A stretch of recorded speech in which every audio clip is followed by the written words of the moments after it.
because who here has heard of Cicely Sponge? Who's heard of Cicely Sponge? Oh, wow, that's a staggeringly good number. I'm very excited.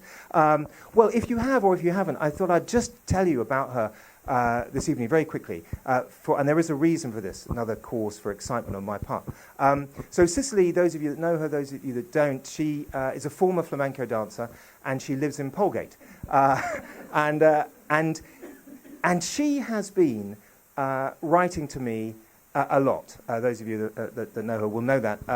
It all started, she's been writing to me, I think it was back in about, it was about a year and a half after I started the show. I started back in 2017, and she wrote me a letter. Now, I've never met her, and I've never replied to one of her letters. But that has not stopped her writing.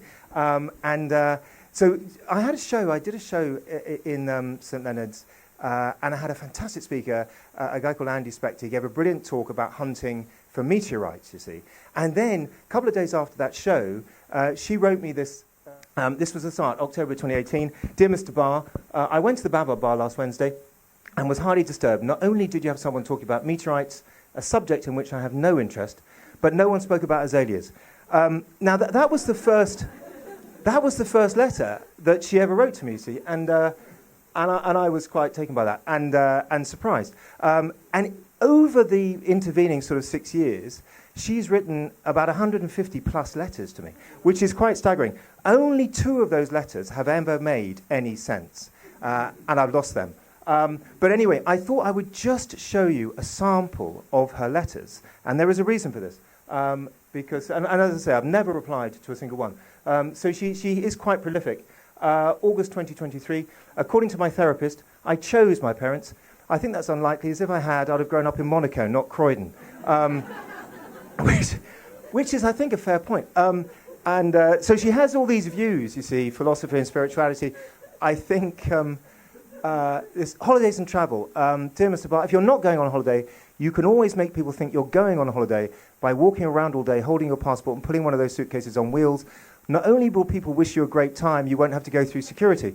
And that's sort of fair enough, I think. And so that's, and there's a lovely illustration there, which I'll come to. At the show in St Leonard's, I have an artist, Maria O'Neill, and she draws the speakers throughout the show. And so she's drawn some images. Anyway, I'll come to that.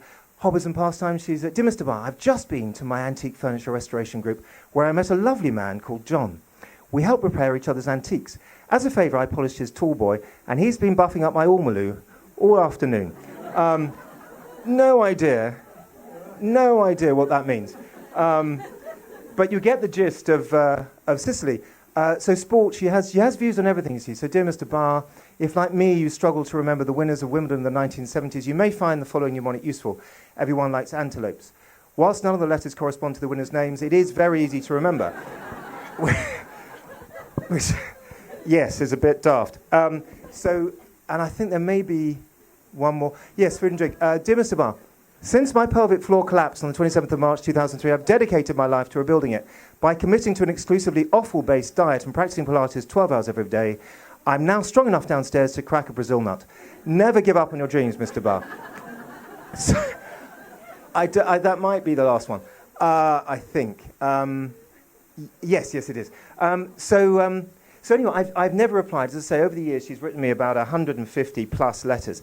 And I've had some lovely feedback over the years for those letters. So it made me think to perhaps compile them into a book. So here we are. You see letters from Sicily. You see, and then Maria has drawn a map of Sicily. Nothing to do with although she is married to an Italian downhill skier. Not married, she lives with him, I think, in Polegate. So maybe there is an Italian connection of sorts. But that could be a sort of possibly the cover of the book. And the plan is, and this is all happening behind the scenes, that Cicely's book might be available for Christmas. That's exciting.